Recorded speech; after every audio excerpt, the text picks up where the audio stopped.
So guys, dumating na naman yung amo namin. Ang dami na naman yung pasalubong sa amin, no. Alam ko, alam niyo yan, no. Oh, siya ang model. Tibas, umuli yung tibas. Basta.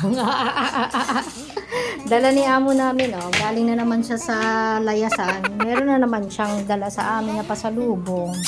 Hi. Para maniwala kayo, Sige nga. binuksan ko na. Bakit meron pang hindi naniniwala sa'yo? Meron. Oo nga, no? Bogakaw lang tayo. Yung amo natin, iba't ibang parte ng bansa. Busit talaga. Oh, yan na ang ebidensya. Cheesy na. May aso naman na naiinggit. Ay, wala sa kanya.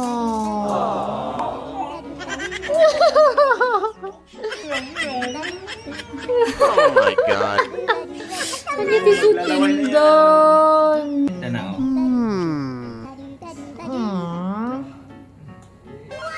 Okay. Happy na yan. So, ayan guys. Pasalubong niya sa amin. Kain na.